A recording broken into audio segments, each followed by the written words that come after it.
Bonsoir, bienvenue dans 28 minutes avec notre club d'intellectuels qui est réuni pour analyser l'actualité de la semaine. Entre autres sujets ce soir, adieu vos vaches cochons cancérogènes. La viande est en accusation. Que faire? Faut-il arrêter d'en manger?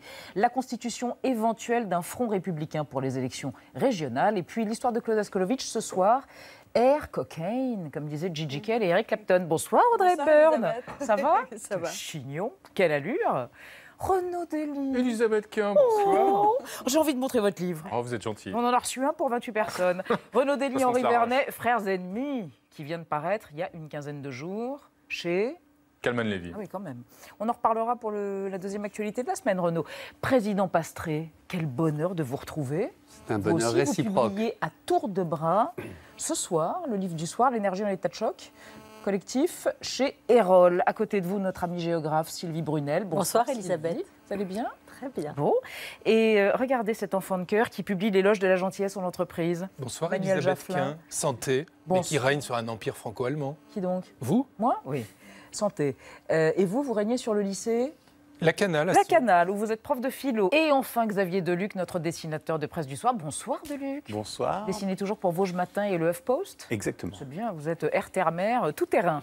On est ravis de vous avoir avec nous ce soir. On Merci. démarre avec le premier dossier. Renaud, vous m'aidez? La viande rouge, ça vous connaît, hein? Une énorme étude mondiale dans 10 pays avec 22 experts, 800 dossiers et une conclusion qui est tombée mardi, enfin lundi dernier. La viande rouge serait probablement cancérogène. Les produits carnés, comme on dit, c'est-à-dire saucissons, jambon, etc., seraient cancérogènes. Vous avez tout dit, Elisabeth. Faut-il devenir végétarien, Renaud? Faut-il devenir végétarien ou s'agit-il d'une psychose excessive, Olivier Pastré? Non, mais c'est débile. Vous mangez pas de viande, Olivier Pastré? Je mange de la viande raisonnablement et j'aurai peut-être un cancer raisonnablement, mais les deux sujets n'ont strictement rien à voir. Et ça interpelle deux sujets presque philosophiques. Un, le principe de précaution. Je rappelle qu'il dénombre 50 000 morts supposées liées à la consommation de viande. Et en gros, le tabac, c'est 1 million. Donc, je veux dire, c'est quand même pas le risque de mort le plus grand. Premier principe, le principe de précaution qui oblige à faire attention à tout. Grâce à quoi on perd juste un point de PIB. Je rappelle que 1% de croissance par an. Pourquoi on perd un point de PIB? À cause de Parce la que, filière parce que vous pouvez, carnée? parce que vous, mais non, bien sûr que non. On parle au-delà de ça, le principe de précaution, quel qu'il soit, fait que plus personne ne fait rien. Deuxième problème, qui n'est plus philosophique mais épistémologique, qui est corrélation est-il causalité? C'est-à-dire le fait qu'il y ait une population qui ait un cancer et qui, par ailleurs, mange de la viande. Est-ce que nécessairement c'est lié à la viande? Je ne sais pas, mais c'est un principe scientifique qu'il faudrait remettre en avant à chaque occasion parce que parfois, corrélation n'est pas causalité. Le philosophe.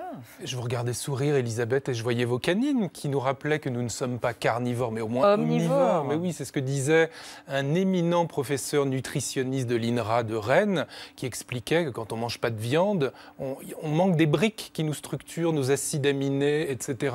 Et donc, l'idée qu'on puisse se passer de viande, de laitage, de poisson, enfin ce que font les végétaliens, les conduisent à des tas de carences. Alors déjà que l'espèce est quand même un peu en danger par elle-même, si en plus elle supprime les vaches, elle va ruminer autant qu'elles, gazer autant qu'elles, ça va être catastrophique. Sylvie Brunel. Cette étude, il ne faut pas non plus la jeter au panier. Ce qu'elle montre, c'est que quand on consomme trop de viande et qu'on la fait griller au barbecue, ça déclenche des substances qui sont toxiques pour l'organisme. Des nitrosamines, on parlait avant d'acroléine. Bon.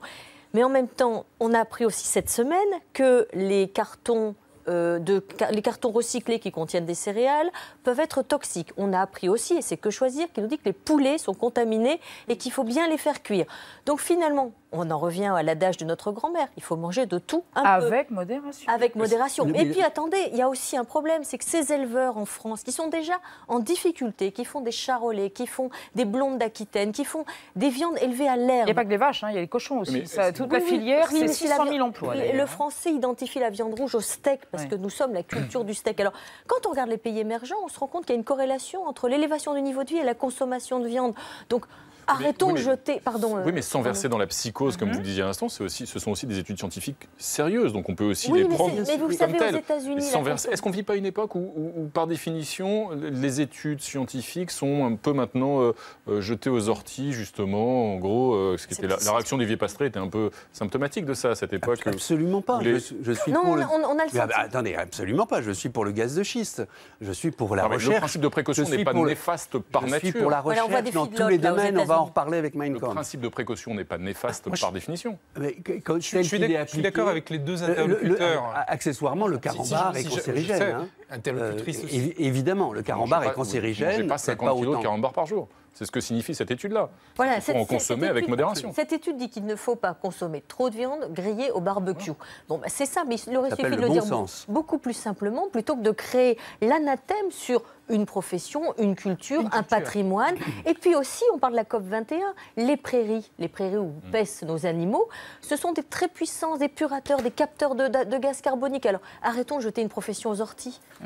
Tous nos animaux pêchent en prairie, vous êtes sûr? Tous les animaux d'élevage pêchent dans les prairies? Non, bien sûr. Mais en France, nous avons la chance d'avoir encore une agriculture qui est une agriculture très proche. Mais c'est parce que les gens consomment. Vous parliez de charolais. Les gens aujourd'hui, ils ne mangent pas de la viande de charolais. Ils mangent de la viande très bas de gamme, de très mauvaise qualité. Oui, mais alors il n'y a pas vraiment de corrélation entre la viande qu'on consomme et le problème de santé. C'est l'abus qui pose le problème. Emmanuel Jaffelin et après un dessin de lui. Baissons philosophiquement. Oui. Je disais que la philosophie, c'est ruminer. Alors, si on avait cette autocritique de consommer de la viande qui justement est bien alimentée naturellement, si on en consommait moins, je pense qu'on mettrait fin aux fermes d'élevage hors sol et on résoudrait le problème. La deuxième chose que je voudrais dire, c'est que l'OMS n'a pas à nous dicter nos comportements. Moi, je connais des tas de gens qui ont des cancers, qui vont guérir, qui ont la sérénité en eux, qui ont la joie de vivre. Et je connais des gens qui sont en pleine santé et que je regrette d'avoir rencontré. Il y a une école philosophique qui a été la plus longue dans l'histoire de l'humanité, qui a duré 6 siècles, le stoïcisme, qui dit la santé, c'est comme les cheveux, c'est un indifférent. Qu'on ait des cheveux ou qu'on n'en ait pas, on en vit. L'OMS, elle ne dicte rien, elle conseille. Non, mais attendez, je reviens à ce que vous disiez tout à l'heure. Un conseil normatif. Qui n'est pas acceptable. Le problème, c'est de mettre en perspective. Cette étude, elle est très utile. Je suis pour la recherche sur tout. Simplement, après, on prend un peu de recul. On dit 50 000 morts par rapport à 1 million pour le tabac. Peut-être s'attaquer plus au tabac. Il ne faut pas détruire une culture. Il faut... Après, ça s'appelle du bon sens. La médecine rejoint le bon sens. Ma bonne dame. De Luc. Quelle sagesse. Ah bah vraiment, la question se pose, faut-il se méfier de la viande et à quand le paquet de saucisses neutres? Et puis la réponse, pourquoi la viande est cancérogène? Bah, il y a un cochon et une vache qui fument en cachette. Voilà. Alors, le duel de la semaine, Renaud Dely. On va encore parler de recherche, puisque mon duel de la semaine, Elisabeth, il oppose un responsable politique à une éditrice. Alors, en l'occurrence, Jean-Luc Mélenchon, à gauche forcément, 64 ans, le patron du parti de gauche. Et à droite, évidemment, Sophie de Closet, 37 ans, la PDG du groupe Fayard. Alors, mais Jean-Luc Mélenchon, on le sait, est un homme plutôt impulsif. Et cette semaine, donc, l'objet de sa dernière colère, eh bien, c'est l'annonce par les éditions Fayard d'une prochaine réédition en 2016 ou en 2017 de Mein Kampf, le pamphlet d'Adolf Hitler. Rappelons que dans ce livre qui a été écrit entre 1924 et 1925 par Hitler, alors qu'il était emprisonné à la suite d'une tentative de putsch raté, le leader nazi exposait en gros le programme qui allait être le sien une fois au pouvoir à partir de janvier 1933. Jean-Luc Mélenchon, qui a d'ailleurs lui-même publié chez Fayard, s'est donc fendu d'une lettre courroucée à Sophie de Closet, la jeune femme normalienne agrégée et fille de l'essayiste François de Closet, qui dirige donc les maisons d'édition depuis 2 ans. Et dans cette missive, l'ancien candidat à la présidentielle, Mélenchon, il fait part, je le cite, de son horreur. Alors, je le cite, « Mein Kampf, écrit-il, est l'acte de condamnation à mort de 6 millions de personnes dans les camps nazis et de 50 millions de morts au total dans la Deuxième Guerre mondiale. Il est la négation même de l'idée d'humanité universelle. » Fin de citation. Difficile, bien sûr, sur le fond, en gros, de donner tort à Jean-Luc Mélenchon quant au contenu du livre, même si Mein Kampf n'évoque pas la solution finale à proprement parler. Mais il est vrai que le livre, évidemment, dégouline de haine, de racisme et d'antisémitisme. Sophie de Closet, elle répond que la réédition envisagée par Fayard sera pilotée et enrichie par un collectif d'historiens qui livreront tout un travail d'explication et d'accompagnement du texte. Et elle souligne d'ailleurs qu'un projet identique vient d'être réalisé en Allemagne. Il sera publié en Allemagne dès le mois de janvier prochain, dès janvier 2016, où paraîtra donc une édition de Mein Kampf agrémentée de 2000 pages de notes et de travail scientifique. Pas de quoi apaiser Mélenchon pour autant, puisqu'il a publié sa lettre sur son blog et il l'a publié sous un titre pas vraiment subtil, je le cite à nouveau, « Non, pas Mein Kampf quand il y a déjà Le Pen ». Bon, le raccourci est un peu audacieux. Finalement, la polémique, même si elle est un peu spectaculaire, elle a au moins le mérite d'exhumer une question. Est-ce que finalement, publier Mein Kampf en 2016, est-ce que c'est faire œuvre d'historien ou s'agit-il de tenter un coup éditorial fumeux ? Mais je rappelle que Mein Kampf est déjà en librairie, en tout cas on peut le commander en France sous forme papier, puisque depuis 1979, il y a eu autorisation de le publier, et il est publié par une petite maison d'édition qui par ailleurs est d'extrême droite. Hein. Donc c'est déjà disponible, et on le trouve sur Internet. Mais sur le fond, tout d'un coup Mélenchon a plus la graisse, donc il a un espèce de grand moment de solitude, s'arranger, là. Et il cherche quelque chose. Vive toute recherche sur le totalitarisme, vive toute recherche sur le nazisme. C'est un livre qui publie Mein Kampf avec des commentaires. Quand vous dites qu'il a plus la graisse, vous pensez que ça a trait à la germanophobie dont Jean-Luc Mélenchon a fait preuve quand même ces derniers mois ? Y compris à l'endroit d'Angela Merkel. Les replis de l'âme de Mélenchon me sont complètement, inconnus, indifférents. Mais vous avez peut-être raison. Mais sur le fond, attaquer ça, c'est tellement démago, alors qu'il y a un vrai travail d'historien qui est fait. On publie un texte qui est par ailleurs déjà disponible pour ceux qui veulent s'abreuver de cette culture. C'est grotesque. Emmanuel Jaffelin ? Deux choses. C'est un vrai travail de mémoire. En même temps, une fois qu'on a le livre et qu'on l'a lu et qu'on en a constaté la vacuité, qu'est-ce qu'on en fait sur quelle étagère de la bibliothèque va-t-on le poser ? Est-ce qu'on le donne à son voisin pour qu'il en prenne connaissance et soit dégoûté de propos aussi indigestes et plats ? Et la deuxième chose que je dirais à Jean-Luc Mélenchon, c'est qu'il devrait réfléchir à ce qui est la matrice de tous les génocides au XXe siècle, qui s'appelle la terreur en France, où on apprenait à mettre des gens dans une barque, des prêtres, des femmes, des enfants, pour les noyer. Donc il ne faut pas croire que tout ça vient de l'Allemagne. Il y a des choses dans notre histoire sur lesquelles il pose son mouchoir. Il ferait mieux de le relever et de relire l'histoire de France, ce Jean-Luc. Deluc ? Je propose, comme en politique, en fait, la gauche pourrait faire un front commun contre la sortie de Mein Kampf et sortir un livre qui s'appellerait La peste de Madame Bovary de Flaubert et Camus. Et puis les jeunes vont-ils lire Mein Kampf ? On va attendre qu'il sorte en jeu vidéo, ça sera plus simple. Merci Deluc. Vite sa presse internationale. On a repéré parmi toutes les unes de la presse mondiale cette semaine, celle du Daily Mirror de lundi dernier. En titre, 10 ans après, un peu tard pour être désolé, Mr. Blair. Un commentaire très narquois de ce quotidien après les excuses formulées donc par Tony Blair sur CNN, où l'ancien dirigeant britannique jouait au petit garçon contrit lundi en disant « Je présente mes excuses pour notre erreur à comprendre ce qui se passerait après le renversement du régime de Saddam Hussein ». Absence d'anticipation donc. Blair reconnaît le lien entre l'invasion de l'Irak et l'émergence de Daesh. Une question, pourquoi Renaud Dely et pourquoi vous tous, ce mea culpa intervient-il maintenant précisément ? Quel est le timing, le calendrier de Tony Blair ? Est-ce que ça aurait un rapport par exemple avec la prochaine remise des conclusions de la commission d'enquête britannique qui enquête donc sur l'implication de Tony Blair et de la Grande-Bretagne dans l'intervention en Irak ? Bien sûr, mais... Pardon. Non, je t'en prie, vas-y. Sûrement. Il prépare sa défense. Mais attendez, boudons pas notre bonheur. Je veux dire, pour une fois qu'il y a un homme politique qui parle, c'est très bien. Alors, il a oublié une chose, c'est que au-delà de ses remords, il y a un immense mensonge qu'il ne dénonce pas. Donc je ne suis pas du tout en train de dire que cette confession est suffisante, mais bon, c'est mieux que rien. Il faut quand même se souvenir qu'en 2003, les États-Unis ont décrété qu'ils allaient renverser et tuer Saddam Hussein au motif qu'il détenait des armes de destruction massive. Que Tony Blair, qui était censé pour l'Europe négocier, etc., a assuré en sous-main les États-Unis que la Grande-Bretagne serait derrière lui, que finalement on a détruit un régime, qu'à partir de là on a créé tout le chaos qui est aujourd'hui le chaos que nous connaissons, avec toute cette destruction du Proche et du Moyen-Orient dont nous payons le prix en Europe et dont surtout les populations irakiennes, syriennes, libyennes payent le prix. Donc c'est un peu facile quand même de faire repentance 10 ans après en disant finalement, la repentance c'est une nouvelle méthode aujourd'hui dans les relations internationales qui permet de s'exonérer d'erreurs tragiques. Et quand vous dites que nous en payons le prix, est-ce que nous ne payons pas aussi le prix de ce mensonge dans la non-intervention occidentale et notamment britannique en Syrie il y a 2 ans ? On se souvient que le Parlement britannique avait voté contre l'intervention, notamment parce qu'il y avait ce précédent du mensonge en Irak et qui avait sûrement incité les parlementaires à voter contre. Oui, je suis assez d'accord. En même temps, je ne l'ai pas dans le Blair, Tony Blair, mais je reconnais que c'est très drôle d'avoir un grand pays comme la Grande-Bretagne qui a une diplomatie satellitaire des États-Unis. Et que les voir prendre un peu d'autonomie vis-à-vis de ça, ou un peu de frilosité, vu les dégâts constatés. Mais nous, à la même époque, on avait Villepin, je suis désolé, qui passait de poste en poste et qui évangélisait avec un discours un peu plus avisé, un peu plus subtil. Et je crois qu'on a péché par tort quand on a évidemment envahi la Libye. Deluc, vous avez un dessin ? Ah oui, les révélations de Tony Blair. Les armes irakiennes étaient moins dangereuses que les plats traditionnels anglais. Alors, il est l'heure d'accueillir exceptionnellement un héros de la médecine. Il va totalement récuser cette appellation car il est modeste, un chirurgien qui a réussi il y a 1 an, et c'est un anniversaire, une première mondiale, l'implantation d'un patch de cellules souches à l'intérieur du cœur d'une patiente qui souffrait d'insuffisance cardiaque. Elle s'appelle Jacqueline. Vous vous appelez le professeur Philippe Ménaché. Bonsoir, vous êtes chirurgien cardiaque à l'hôpital européen Georges Pompidou. Et une question tout de suite, comment va Jacqueline qui depuis 1 an a donc bénéficié de cette thérapie pour compenser son insuffisance cardiaque? Écoutez, elle va bien, elle va nettement mieux qu'avant son intervention, ce qui est une bonne chose.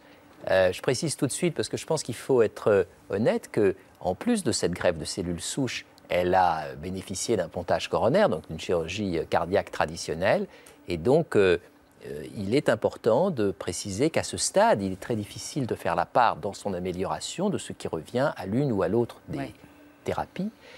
C'était d'ailleurs attendu, puisque comme toujours, quand on commence un essai innovant, on se préoccupe avant tout de la sécurité et pas immédiatement de l'efficacité. Alors néanmoins, l'opération, la thérapie cellulaire en tant que telle était une première mondiale. Comment est-ce qu'on produit des cellules souches qui vont être au service du cœur et qui vont se mettre à se contracter comme le muscle cardiaque? Alors, ce sont des cellules qu'on appelle embryonnaires parce qu'elles viennent d'embryons 4 jours après la fécondation.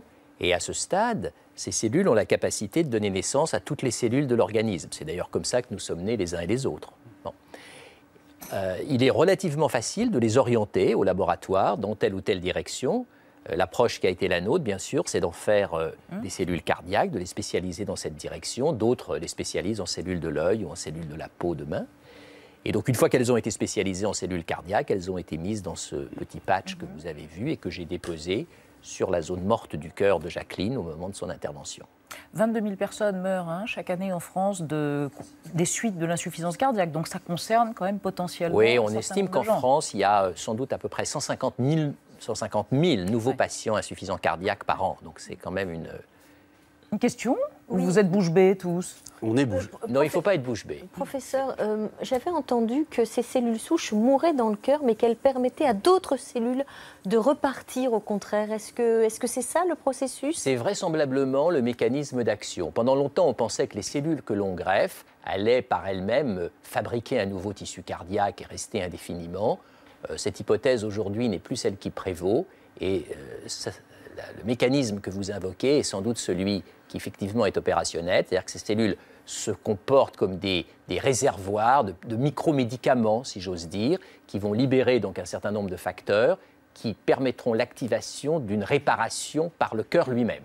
Ce qui veut dire que c'est transposable dans d'autres organes, ce mécanisme qui stimule l'organisme? Oui, c'est absolument transposable. Et d'ailleurs, aujourd'hui, le domaine explose dans différents domaines de la médecine. Quels organes, par exemple? L'œil, pour la dégénérescence maculaire, le diabète, ça vient de commencer aux États-Unis. Cette fois-ci, les cellules sont spécialisées pour devenir des cellules productrices d'insuline. La peau, les neurones de la moelle épinière pour traiter les paraplégies. Donc il y a un champ extrêmement vaste. Oui, une question plus conceptuelle. Est-ce qu'on parle encore de greffe quand ce sont des cellules qu'on implante comme ça sur son propre organisme et pas un organe ou de la peau? Oui, le terme est consacré, si vous voulez. Greffe, transplantation, implantation. Je crois qu'on est à la limite là, de la sémantique. Mais c'est une greffe dans la mesure où ce sont quand même des cellules étrangères. D'accord. Donc je pense que le terme est justifié. Mais l'avenir, c'est d'éviter justement des greffes d'organes. Ou non. Pas? Non.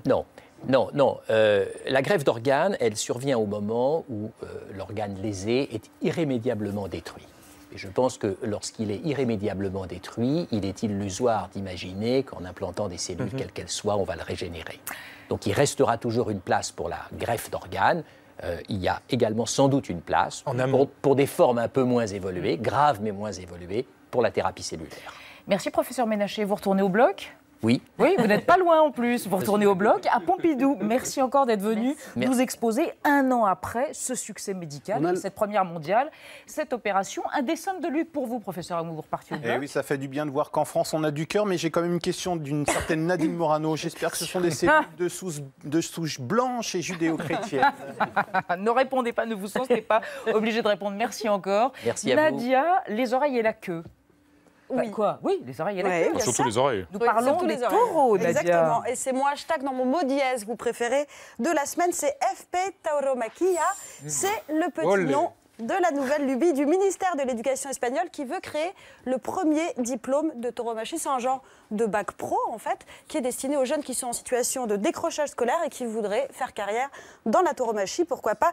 Ça n'est qu'un avant-projet de décret, mais ça suffit, qui est d'ailleurs défendu par la droite conservatrice au pouvoir, et ça suffit quand même à déchaîner les anti-corridas en Espagne, parce qu'il y a des anti-corridas en Espagne qui se sont donc servis des réseaux sociaux pour dénoncer cette décision à grand renfort d'images choc. Et quand il est question de corrida, c'est jamais très dur à trouver. Je vais vous épargner, mais là, en l'occurrence, un internaute a ironisé sur l'idée que la torture devient une matière scolaire et que les fournitures scolaires, ça ressemblera à ça. Et puis, coïncidence assez malheureuse, mais plusieurs internautes ont rappelé que dans le même temps, la philo et l'éducation civique sont devenues des matières optionnelles au bac espagnol. Une pétition a été lancée cette semaine.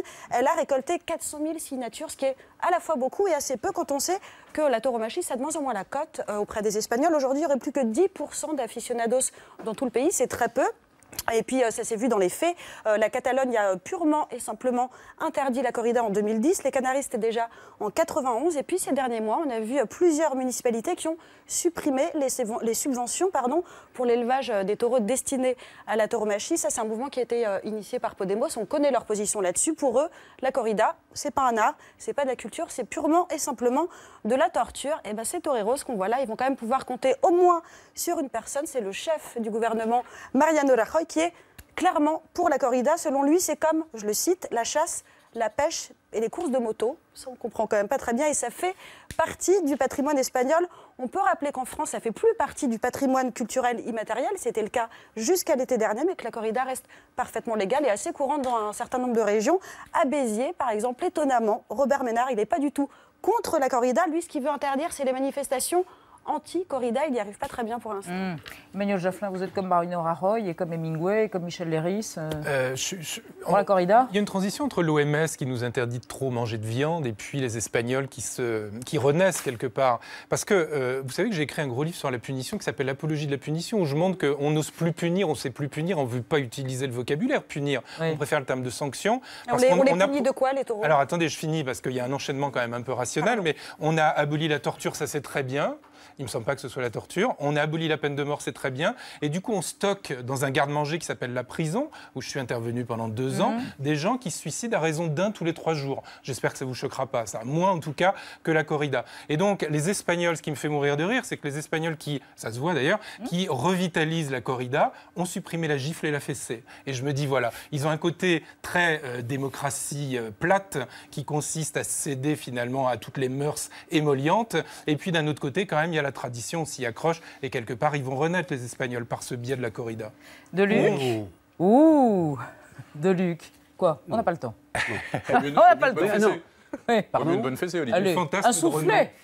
Un soufflet à Emmanuel Jaffelin, président Pastré. Je m'excuse, mais je suis obligé de dire vive la corrida dans un contexte de tradition locale, au moins que cette voix soit portée. Eh bien, ce sera dit. Alors, on vive la course camarguaise où on ne tue pas le taureau, où il est en haut de l'affiche. Il faut réinventer une corrida qui ne soit pas une corrida sanglante. Vive le carambar. De Luc, essayez d'en placer. Non, il faut imaginer quand même de sucre. Il faut imaginer la fierté du lycéen espagnol qui rentre. Maman, j'ai eu mon bac et j'ai eu en mention les oreilles et la queue. Alors, Renaud Dely, je me tourne vers vous. Je réitère d'ailleurs mon activité de tête de gondole, votre dernier ouvrage, Frères ennemis, sur la politique, comme toujours. L'actu 2, c'est la possibilité, en tout cas à l'évocation depuis quelques semaines, d'un front républicain à l'approche, c'est dans 5 semaines. Existe-t-il encore, ce front républicain ? Les régionales, vous le disiez, c'est dans 5 semaines. Dans nombre de régions, la gauche, en tout cas la liste socialiste, va arriver en 3e position au premier tour. Dans certaines régions, ce sera même l'extrême droite qui sera en tête. On peut penser que ce sera le cas dans le Nord-Pas-de-Calais-Picardie ou en région PACA. Dans ces cas-là, est-ce que la gauche, si elle arrive en 3e position, est condamnée à se retirer? Rappelons qu'au second tour, la liste qui arrive en tête, même si elle n'atteint pas 50% des voix, elle obtient la majorité des sièges. Est-ce que la gauche donc, est piégée par le Front républicain lors de ces régionales? Olivier Pastré. Moi, je vais faire mon coming out. Je sais déjà que je vais voter pour Estrosi au second tour, puisque je vote en PACA. Et si on m'avait dit ça il y a 5 ans, je me serais suicidé. Enfin, je veux dire, bon. Mais c'est un point de vue de citoyen pour éviter que le Front National soit président de région, parce que je pense que ça ferait très très mal. Ça, c'est mon sentiment. Après, que des partis fusionnent, renforçant la thèse de l'UMPS, qui s'appelle je ne sais plus comment maintenant, ça me paraît absurde. Il y a la fusion ou il y a le retrait, c'est-à-dire qu'est-ce que la gauche arrive en 3e position au premier tour, se retirait, et donc il n'y aurait plus d'élus de gauche d'opposition dans les conseils régionaux pour laisser en face à face la droite et le Front National au second tour. Moi je trouve que c'est très grave parce que ce sont des élections locales, ce ne sont pas des élections nationales. C'est-à-dire les consignes qui sont les consignes pour les présidentielles ou les législatives, où les gens qui vont être élus vont avoir un pouvoir sur les lois, c'est-à-dire un pouvoir régalien. C'est pas du tout pareil que les élections locales où on ne peut pas empêcher des électeurs de se voir représentés dans des conseils dans lesquels il faut que les différentes tendances politiques existent. Donc cette idée de Front républicain, soit les listes arrivent à fusionner entre les deux tours, ce qui ne sera jamais le cas, soit carrément un des mouvements n'est pas représenté. Et je pense que c'est une erreur. C'est une erreur à la fois de vouloir absolument balayer ces électeurs du Front National qui ont besoin aussi de se faire entendre, qui sont là. Et puis, c'est une erreur de balayer soit les Républicains, soit les socialistes, parce que l'un des deux aura accepté de se retirer. Mais la contrepartie, c'est 2 présidents de conseils régionaux Front National. Au moins. On verra. Au moins. Ils auront dans leur... Non, c'est pas possible. On ne peut pas dire je suis pour cette solution. En tout cas, c'est mon point de vue. Emmanuel Jaffelin, une réaction et ensuite... On est commencé par la viande avant de finir par le carnage électoral. Mais je pense que la politique a plus droit de citer dans la cité. Enfin, moi, je le dis et je le répète en conférence et dans mon dernier livre que vous avez brandi en tête de gondole. Je pense que l'humanité a dû commencer dans la guerre, puis il y a eu le religieux, il y a eu le politique et on est dans l'économie. Ce que les gens attendent, c'est un pouvoir d'achat, un salaire et pas du tout de savoir qui sera élu pour voter telle chose dans les lycées. Alors, il y a le spectre du Front National qui plane sur les régionales, on disait. Et puis certains, je vais juste vous faire écouter quelques secondes, certains spéculent déjà sur l'élection présidentielle de 2017, dans un peu plus de 18 mois, et on entend des voix, notamment celle de Malek Bouti, député socialiste, qui prophétise d'ores et déjà la victoire de Marine Le Pen. On l'écoute. Ma crainte, c'est pas que la gauche perde, c'est que la République perde 2017. C'est-à-dire ? C'est-à-dire qu'en l'état actuel des choses, je ne vois pas comment Marine Le Pen ne gagne pas l'élection présidentielle. Est-ce que ça, c'est pas un peu excessif? Il faut rappeler quand même que dans les derniers sondages, 70% des Français excluent de voter pour Marine Le Pen. Il y a eu un sursaut pour les présidentielles. On se souvient tous qu'en 2002, on a été capable de s'unir pour faire barrage. Donc, imaginer que ça ne se reproduise pas aux présidentielles, c'est impensable. Il y a une forme de fascination un peu morbide pour l'ascension de Marine Le Pen? Mais c'est un non-sujet. Il a fumé la moquette. Je veux dire, au présidentiel, le problème ne se pose pas. Au régional, le problème se pose. Et donc, je ne veux pas un président de région qui soit on a bien compris. Quel que soit les sacrifices qu'il faudra faire pour l'éviter. Qu'est-ce que vous en pensez de Luc? Moi, j'ai été intéressé par une autre info cette semaine sur le FN. Il y avait un sosie de Johnny qui soutient le FN. Alors, il dit, vous savez, je ne suis pas vraiment Johnny. L'autre, il dit, ça tombe bien, on n'est pas vraiment républicain. Merci de Luc. Le mot de la semaine, c'est banlieue, ce lieu mis au ban, avec un anniversaire 10 ans après les émeutes de 2005. Alors, des annonces de Manuel Valls, c'était au Muro pour désapartédiser, d'une certaine façon, les banlieues, et qui rentre un petit peu en contradiction avec la vision un peu angélique quelques jours plus tôt de François Hollande à la Courneuve. Et on a l'impression qu'il n'y a pas réellement de cohérence ou de vision politique commune sur le sujet des banlieues entre deux. Est-ce que vous partagez cette vision ? C'est un immense gâchis. Enfin, je veux dire, gâchis. Il devrait y avoir, depuis 1945, un ministère de la ville. Pour qu'on arrive à régler ce problème des villes, il faut, une volonté politique, 2, une continuité. Et on a quoi? On a un espèce de millefeuille administratif. Il y a eu des moyens qui ont été déversés depuis il y a eu Tapie qui était ministre de la Ville. Oui, non, attendez, franchement, je parle de choses sérieuses. Bien sûr qu'il y a des moyens, mais il y a tellement de décideurs que ces moyens se dispersent, il n'y a aucune continuité. Pour une politique de la ville, il faut 3 choses. Il faut des services publics, notamment en matière d'éducation. Il faut des entreprises. Et là, il y a des choses qui ont été faites. On a créé des pépinières d'entreprises. Je ne dis pas que rien n'a été fait. Je dis que c'est tellement pagailleux que les décisions ne sont pas prises. Et troisièmement, il faut des associations. Retour aux régions qui seraient dirigées par le Front National. Il faut ça, et il faut ça de manière durable, avec l'évaluation de ce qui est fait. Dans ce domaine-là, tout, droite, gauche, ils ont été aussi nuls les uns que les autres. Il n'y a aucune volonté politique en matière de politique de la ville. Déjà, le terme de banlieue, j'ai une géographe à côté de moi. Ce sont les lieux du bannissement. Oui, mais il n'y a pas de banlieue en France, contrairement à ce qu'on dit. Est-ce qu'on englobe dans la banlieue, enfin, dès qu'on vit à l'extérieur de Paris, on est en banlieue, ça rime à rien. Et qu'on est au-delà du périphérique. Je suis né en banlieue, je mourrai en banlieue, heureux dans les 2 cas, dans des banlieues différentes. J'ai enseigné dans des tas de banlieues. En tant que philosophe, et je passe à ce que je disais tout à l'heure, où j'y reviens, la politique n'a aucune utilité. Les gens dans les banlieues peuvent apprendre à être heureux aussi bien que dans les quartiers chics. Ça n'a aucun rapport. Vous êtes sûr? Dans certains, la sagesse est dans le monde. Il y a quand même un énorme... toutes les conditions sont réunies? Il y a quand même un énorme problème de chômage dans les banlieues, notamment de chômage des jeunes. Et comme ils ont ce sentiment d'apartheid économique, de ségrégation... C'est ce qu'avait dit Manuel Valls, il avait parlé d'apartheid social. Oui, c'est ça. Et du coup, ça va susciter chez eux des réflexes identitaires. Mais ça ne veut pas dire qu'ils vivent dans la misère ou qu'ils sont malheureux. Mais il y a quand même beaucoup de foyers monoparentaux. Il y a vraiment des décrochages sur le plan, par exemple, de la mortalité maternelle. Donc, on se rend compte qu'on investit dans les banlieues, mais on investit sur des questions de patrimoine, c'est-à-dire de bâtiments. Et pas humaines. Et pas suffisamment humaines. Il faudrait créer de l'emploi, il faudrait que ces jeunes... sur les cages d'escalier que sur les gens. Oui, et puis il faudrait que les transports en commun soient meilleurs. Enfin, c'est compliqué pour eux. Un ministère pour Sylvie Brunel. Oui. Un dernier mot avant le dessin de Luc. Non, mais il se trouve que je connais un peu les quartiers nord de Marseille. Ils ne sont pas très heureux là-bas. Et ils ne sont pas très heureux parce qu'il y a, encore une fois, je reviens, pas de volonté politique et pas de continuité. Les associations qui travaillaient pour eux ont été largement le commentaire, le dessin de Deluc. C'était la grande question. Est-ce que ça peut encore s'embraser 10 ans après? Un embrasement des banlieues est-il possible en 2015? Pas facile d'allumer un cocktail Molotov avec une cigarette électronique.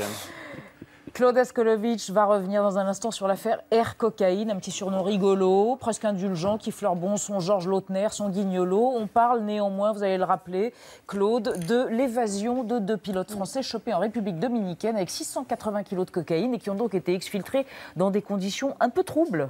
Oui, mais bonsoir. Ne négligez pas, chère Elisabeth, bonsoir. Cette belle histoire a un côté... Parfum de France, d'amitié virile, film d'aventure. Ça compte d'abord, regardez un peu. Vous avez 2 copains, Pascal et Bruno, qui sont dans l'embarras à l'autre bout du monde. La justice bancale d'un pays gangrené par la corruption. Les narcotrafiquants les accusent d'être des trafiquants eux-mêmes. Ils ont pris 20 ans. Ils jurent qu'ils sont innocents. Ils attendent sans espoir un procès en appel. Oui, bien sûr, il y avait de la cocaïne dans leur avion. Mais ce n'était pas leur bagage, ce n'était pas leur cocaïne. Eux, ils étaient simplement des pilotes. Et quel pilote, 2 héros, 2 anciens de l'aéronavale. Ils ont piloté en Bosnie, ils ont piloté au-dessus du Liban. Ils sont médaillés d'or de la défense nationale, avant de passer dans le privé, Des types comme ça, on ne les laisse pas tomber chez nous et on ne les a pas laissés tomber. Et c'est ainsi qu'un commando s'est formé, tissé d'anciens de l'aéronavale et d'autres gus, qui les a sortis de Saint-Domingue, comme on disait à l'époque où cette île était nôtre sous Louis XIV. Voilà, il les a sortis d'autant plus simplement, le commando, que les 2 pilotes, ils étaient libres de leur mouvement. Et ce commando était un peu animé par un étrange bonhomme qui s'appelle Émeric Choprade, député européen du Front National et autrefois professeur à l'Institut des hautes études de la défense nationale. Eh bien, même cette présence baroque, pardonnez-moi, nous renvoie à un pan de l'histoire de notre pays. Oui, l'aéronavale, oui, les baroudeurs, oui, si vous voulez, les barbouzards, eh bien, ça baroude beaucoup à l'extrême droite. C'est ainsi, et c'est plus costaud que les Dominicains, la preuve. Bon, ça, c'est une vérité humaine, pas négligée, et presque identitaire de cette histoire. Mais évidemment, Elisabeth, ça ne résume pas toute l'affaire Air Cocaïne, qui n'est pas seulement la mésaventure arrivée à Pascal Fauré et Bruno Odos, le jour où, en mars 2013, les forces de l'ordre de la République dominicaine ont empêché leur avion de décoller de Punta Cana. Parce que si l'avion avait décollé, eh bien, à son arrivée en France, il aurait été cueilli, cet avion, par des gendarmes. bien de chez nous, parce que voilà, hein, les allers-retours et les plans de vol des deux pilotes intéressaient aussi les autorités françaises. Et si cet avion donc, avait pu atterrir et être cueilli par nos gendarmes, eh bien, on ne serait pas en train de gloser avec un peu de mépris condescendant d'occidentaux sur la justice des Caraïbes, mais on aurait une vraie affaire, une affaire de trafic, et aussi de trafic de stupéfiants, qui a été rendue possible par la naïveté, l'aveuglement, la complicité, allez savoir, d'une entreprise de transport aérien privé, et peut-être la naïveté, la complicité, allez savoir, de deux pilotes qui savent bien qu'ils devront un jour aller rendre visite à un juge d'instruction à Marseille, qui, curieusement, cette juge d'instruction, ne les a pas encore convoqués, alors que ça fait plusieurs jours qu'ils sont en France, comme si leur échappée belle les rendait immunes à toute accélération du calendrier judiciaire. Et pourtant, et ça c'est Vous allez éborgner Nadia. Non mais là, on va direct vers l'accident. J'ai déjà plus de tympan, mais je vais perdre un œil. On ne touche pas Nadia. Et d'aventure, et c'est là où ça devient passionnant, si d'aventure, la justice de la République dominicaine décidait en leur absence de confirmer leur condamnation en appel, eh bien, comme on ne va pas chercher des noises et des poux dans la tête à des gens deux fois pour les mêmes faits, la justice française ne pourrait strictement plus rien contre eux. Et comme Stéphane Le Foll nous a déjà dit que jamais on ne va les extrader, eh bien, c'est vraiment une histoire de bons copains qu'on n'aura pas laissé tomber jusqu'au bout. Merci Claude, est-ce que j'ai des réactions? Moi, je trouve qu'il y a beaucoup de mépris pour... c'est toujours pour les justices des pays tiers, et notamment quand ce sont des justices de pays dits du tiers-monde. Et c'est ça qui humilie profondément les gens de la République dominicaine. Je vous rappelle d'ailleurs que nous allons tous en vacances très souvent. Beaucoup de gens vont en vacances, pas les gens des banlieues, mais les autres vont souvent en vacances à Punta Cana. Voilà, c'est pour ça que vous n'y allez pas. Mais je trouve, si vous voulez, que cette façon dont nous considérons que les justices des pays étrangers ne sont pas les mêmes que les nôtres et qu'il y a un double standard, ce n'est pas respectueux et ça ne fait pas aimer la France dans le monde. Vous qui n'allez pas en vacances à Punta Cana? Oui, Claude était aérien sans sniffer, mais je trouve qu'il y a un côté rocambolesque dans cette aventure qui m'a fait penser à Tintin. Ce n'est pas la mienne. Plutôt coq en stock que l'oreille cassée, mais il y a quand même une idée rocambolesque qui fait que tous les journalistes et les spectateurs suivent ça avec plus de passion quand même que les élections régionales. Même si on trouve un élu quand même dans l'expédition. Oui, pas que un élu. Si on creuse bien, on s'aperçoit qu'un avion a été loué et souvent mis au service de Sarkozy, etc. Il y a plein de dessous. Oui, non, ça n'a rien à voir. Oui, je sais, mais ça a été dit. Non, mais je parlais de la fuite, là. Je parlais de la fuite. Oui, il est jeune, il ne sait pas ce qu'il dit. D'une part. Non, mais c'est qu'on était deux journalistes à se récrier quand vous avez cité Sarkozy. C'est vrai que c'est injuste. C'était un avion qui appartient à un lunetier à Flelou qui était mis à la disposition d'une boîte qu'il louait. Il connaît le dossier par cœur. Sarkozy n'y était pour rien. En revanche, les pilotes, on ne sait pas. Oui. Un mot et ensuite de Luc Tranche. Un mot. C'est des pieds nickelés, pas très regardants quand même. Mais c'est pas le sujet, juste un chiffre. Il y a 1000 contrôles au Bourget pour 56 000 trafics par an. C'est très peu. Donc le problème, il est plutôt là. Et au petit aéroport près de Saint-Trope où ils allaient, contrôle NIB. Oui, voilà. Comment vous dites? NIB. Très bien. De Luc? Il y a encore quelques mystères sur leur fuite en bateau. Et alors, on les voit partir et puis le pilote dit on va faire un petit détour par Porto Rico, j'ai un peu de cannabis à déposer. Ok. Et puis, un deuxième dessin. Ah oui. Pourquoi les pilotes ont fui la République dominicaine? On captait pas Arte, je me voyais pas tenir 20 ans sans Elisabeth Quint. Oh non, mais vous voulez revenir vous aussi, vous êtes déjà là. Alors qu'on est sur Internet. En plus, accessible jour et nuit, dans le monde entier. Non, à la République dominicaine. Vous avez choisi tous les trois une photo représentative de cette semaine. Je commence avec vous, Sylvie Brunel. Oui. Superbe visage de mineur. Oui, c'est une photographie de Pierre Gonor, qui est un photographe, Pierre Gonor qui expose à la Biennale Photo-Industrielle de Bologne. Il a fait des photos absolument magnifiques de ces gens dont on ne parle jamais. Il s'appelle Miroslav. C'est un travailleur qui vient d'Europe centrale et qui est un des derniers mineurs de charbon des Asturies, donc du nord de l'Espagne. Et ce qui est marquant dans cette photo, bien sûr, c'est sa beauté. Et puis, c'est aussi... On parle de la COP21, on va parler de la nécessité de décarboner l'économie. Le charbon, il ne faut pas oublier que c'est 1 million de morts depuis 2 siècles. C'est la révolution industrielle, c'est les coups de grisou, c'est cette maladie terrible qui est la silicose. Et puis aujourd'hui, la transition énergétique, c'est difficile parce que le charbon, il y a encore 110 ans de réserve. C'est une ressource qu'on trouve partout. Et je trouve que c'était bien que Pierre Gonor donne un visage à ces invisibles. Oui, parce qu'on a l'impression d'un passé totalement on a l'impression de Zola, alors qu'en fait, il y a des milliers de morts chaque année encore dans les mines. Sans parler de Chine. ceux qu'on ne compte pas, qu'on ne comptabilise pas en Chine. Bien sûr. La carte et le territoire, Emmanuel Jafflin, qu'est-ce que c'est que cette carte qui a été dessinée par un trait presque tremblant sur une mais bâche? Elle n'est pas Welbeckienne, c'est plutôt dessine-moi un mouton. Hein. D'ailleurs, je rappelle, elle a été dessinée sur la bâche d'une tente dans un des camps de l'île de Lesbos, la 3e île grecque grande dans la mer Égée au nord-est, pour les réfugiés. Et les réfugiés choisissent, en voyant les pays, leur destination. Et j'ai trouvé la carte super intuitive. Et en même temps, je me dis, en pleine élection régionale, ces gens-là qui cherchent un avenir, ils vont en Angleterre, dans le pays où on mange du bœuf bouilli, du haricot blanc avec de la sauce rouge, et ils ne viennent pas chez nous. Et moi, je dirais plutôt à nos élus, faites venir les réfugiés plutôt que de les faire fuir et de faire un front antinational et républicain. Merci Emmanuel Jafflin. Dernière photo, Olivier Pastré, bon anniversaire, à qui? À l'ONU, De Gaulle parlait de ce machin en parlant de l'ONU. L'ONU, c'est quand même pas si mal. Je rappelle qu'avant... 70e anniversaire, rappelons-le. 70e anniversaire. 45. Avant, il y avait la Société des Nations qui a conduit quand même à la Deuxième Guerre mondiale. Et là, bon an, mal an, depuis 70 ans, il y a un machin qui marche. Alors pourquoi ça marche? Parce qu'ils ont les moyens d'employer la force armée avec des processus de décision qui sont un tout petit peu compliqués, avec des ratés absolus comme le Rwanda, comme la Bosnie-Herzégovine. Mais grosso modo, ça marche... Non mais attendez, on en a peut-être dit tellement de mal que je voulais faire un peu de planète-optimisme pendant quelques secondes, tout en étant... ça marche en Égypte, parce que là, pour fêter le 70e anniversaire, ils ont illuminé des bâtiments en bleu, dont les pyramides. Non. Attendez, je ne suis pas un défenseur absolu de l'ONU. Je dis que c'est beaucoup mieux que la Société des Nations. Et je rappelle que toutes les filiales, comme l'UNESCO, comme l'UNICEF, comme l'OMS, dont on parlait tout à l'heure indirectement, avec et la viande et la chirurgie, c'est quand même pas si mal et c'est relativement, me semble-t-il, bien adapté à un monde multipolaire. Pendant la guerre froide, ça ne marchait pas. Aujourd'hui, ça marche. Vive l'ONU, dit président Pastré, bientôt remplaçant Ban Ki-moon. Deluc, un dessin? Je me suis intéressé au charbon qui est encore bien présent et encore Nadine Morano qui a un truc à nous dire. Faut-il oublier les anciennes énergies? La France est de transition un pays de gueule noire. Tous les vendredis, Benoît Forgearin-Gonze, exquis, génie graphique au débit droupillien, propose la dérive des continents, c'est sa géopolitique, dans des territoires improbables. Alors ce soir, l'affolement autour de la viande rouge cache autre chose. Pourquoi les habitants de Chaume ont-ils arrêté de dormir? Regardez. Bonsoir. Cette semaine, nous apprenions en plein repas que la viande rouge est cancérogène. Coup dur pour les amateurs de chair, mais d'autres études plus inquiétantes sont sur le point de vous être révélées. À ce titre, découvrons pourquoi les habitants de Chaume ont soudain cessé de dormir. Sur Chaume, le chef du gouvernement tente tant bien que mal de passer la durée légale du temps de travail à 67 heures par semaine. Que n'entend-elle pas? Et que c'est une loi liberticide et que les gens vont se tuer à la tâche, le peuple est dans la rue, proteste, à vous dégoûter de gouverner.